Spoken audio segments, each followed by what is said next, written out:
Hello, welcome to another Tomorrow's World webcast. I'm Mike DeSimone. Well, it's been on the LGBTQIAPK community's mind for decades now to introduce their lifestyle to our young people in the classroom. And it's certainly been happening little by little over the years. Now yet another step's been taken in their favor.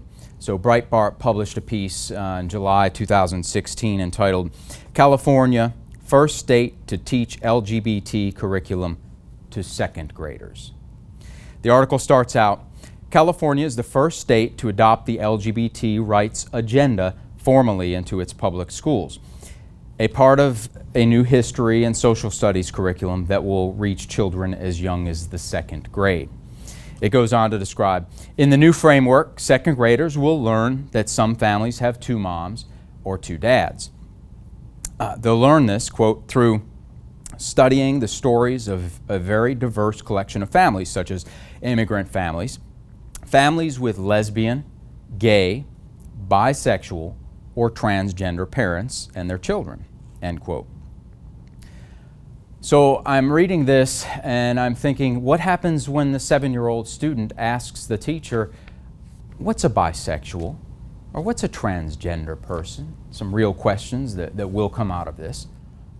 Well, don't worry, the LGBTQ community provides talking points that it suggests for teachers to use and schools to use in order to integrate the LGBTQ thought into their schools. So here's a sample question that a child might ask, and again, there's a response that they suggest the teacher give. The sample question is, "Didn't Angela used to be a boy?" the child asks. And the teacher should respond something like this: "Well, although Angela was born a boy, she feels like a girl on the inside. She wants everyone to call her Angela, to be able to wear the clothes and hairstyle that she likes, and to do the activities that she enjoys the most. Angela feels like a girl deep down inside." And that's where it's left at for the student, with no guiding commentary of what's right or wrong. So now it's become an open, viable possibility that wasn't there before in this child's mind. The teacher would be wrong in the school's eyes to add something like, "But we shouldn't do this," or "This is wrong." So without some direction to know what's right, the closet door has been opened to that child's mind that either way of life is just fine.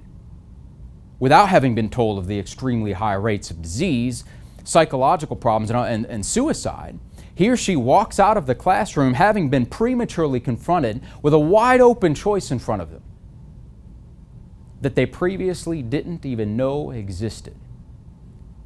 And they weren't told which direction is best. This is exactly what they've been working on for years. Of course, under the guise of teaching history, the real objective of this is to advance the LGBT agenda and indoctrinate children as early as possible. As the gay activist Bear Burgum wrote in his February 2016 Huffington Post op-ed, he wrote, quote, "I want to make them like us. That is absolutely my goal. I want to make your children like people like me and my family, even if it goes against the way you have interpreted the teachings of your religion." Going on, he says, "I would be happy, delighted, overjoyed, I tell you, to cause those children to disagree with their families on the subject of LGBTQ people. Let me be honest. I am not even a little bit sorry," he says. The Bible tells us in Deuteronomy that in regard to God's ways, we should teach our children and our grandchildren, that it may go well with you, and that your children after you, and that you may prolong the days in the land which the Lord your God is giving you for all time. The LGBTQ community has gained ground over the years, and it is necessary to talk to our children about these things.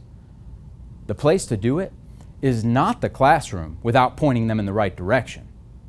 It should be us as parents teaching them not to hate people, but that this lifestyle is a lifestyle of sin before God and leads to disease and suicide and early death, while God's ways lead to true happiness and long life.